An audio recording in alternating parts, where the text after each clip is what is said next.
karate guys, please stop bringing your hand back here and punching from here. Hi, Karate Illuminati, this is Noah, and as always, check out that original video for full context. In it, John Hackleman Sensei is making a passionate plea to the karate community to stop pulling their hands back to their side in this chambered position before their punches, and this is a valid criticism, particularly when you're looking at karate as a striking art. Now, classically, we know that karate was not a striking art, it was a blended grappling and striking art. But when you're looking at modern karate, most people learn it as a striking art. And in that context, pulling your hand back to your side before and after your punches makes it look clean, and at a long distance, it's very easy to see the full technique, and so there's an aesthetic to it. But the criticism is valid. From a striking perspective, pulling my hand back here to throw a punch is wasting time, for one thing, because I could have my hands in front of me already instead of pulling it back first, and it's leaving a giant opening for me to be struck on. It doesn't make sense in a striking context to use it that way. Now, he does cast aspersions on the idea of using Hikite, the pulling hand, as a method of pulling the opponent. But in reality, we have historical record and documentation that that is one of the ways this was used, to grab and pull the opponent off balance, pull them into our techniques. So grabbing and pulling into our technique is a very valid way to use that method of pulling back to the side. Another way that it can be used is to free your hand from an entanglement so you can use it again. So say we're in here grappling and my hand is trapped in here with his hands, and I want to get it free so I can hit him. Well, I may yank it free, which is to my Hikite position, before I try to do something else. There's another way to use Hikite that some people like, and that is as an elbow to the rear, which is fair. If someone comes up behind you and starts to grab you, you might be able to shoot that elbow straight back into the body. So these are perfectly valid ways to use your Hikite.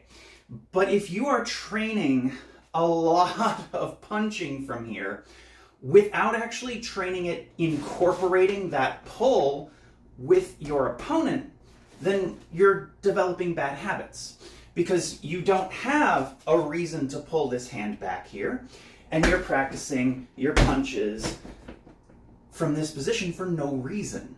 There's the excuse that a lot of people have that this is to help teach body rotation, to generate more power. But there's no need to do that. You can teach rotation from a guarded position. This doesn't add anything to the teaching method. This is simply something people are copying because their instructor did it and their instructor did it and so on, in a context that has been altered from the original purposes of karate. Right? Originally, karate was for self-defense, law enforcement, and security work. If you watch self-defense situations, law enforcement situations, security guards dealing with people, it's not long-distance striking. It is very close range grappling and striking blended together. And the use of Hikite, the pulling hand, to grab and control someone as I strike them, makes perfect sense in that context.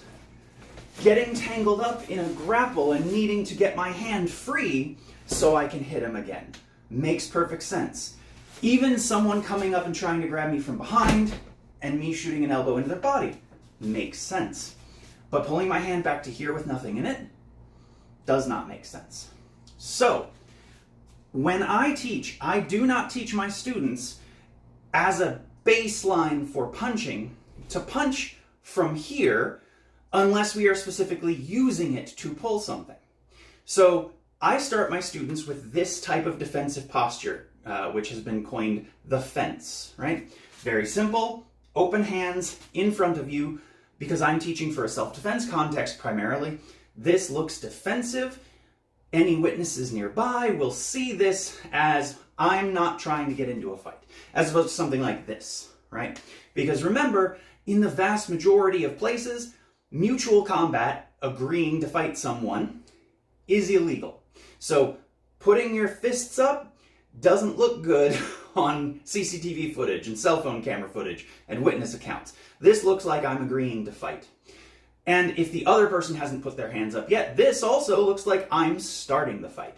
So this is a better place to be in a self-defense situation. And this is where I start my students striking from. And we can start with palm strikes and move to punches. It doesn't really make it very much different from having this higher guard position. It's a little more forward, which allows me to reach and hit the opponent a little faster.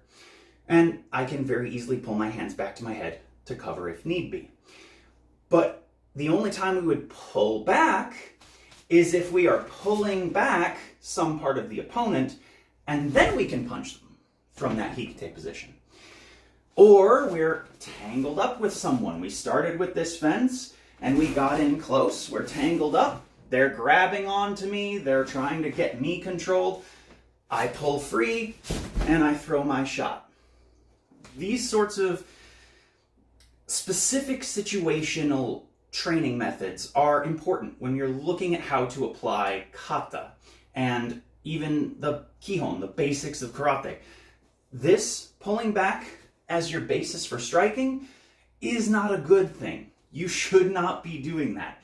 It makes much more sense to do it from this fence position for purposes of self-defense, or some type of other fist-based guard position for combat sports, and only use the Hikite component if you are actively using that hand to do something. Again, either pulling some part of the opponent, or pulling your hand free, or in some cases, shooting that elbow back. There's a lot of different parts of the opponent you can grab with this technique. There's a lot of different nuances to how you can move them, but it is a valid and effective technique if you are training it correctly. But to John Hackleman Sensei's point, it is not something that you should be using in a striking context without actually doing anything with it. It's leaving you open, and it's not adding anything to your practice.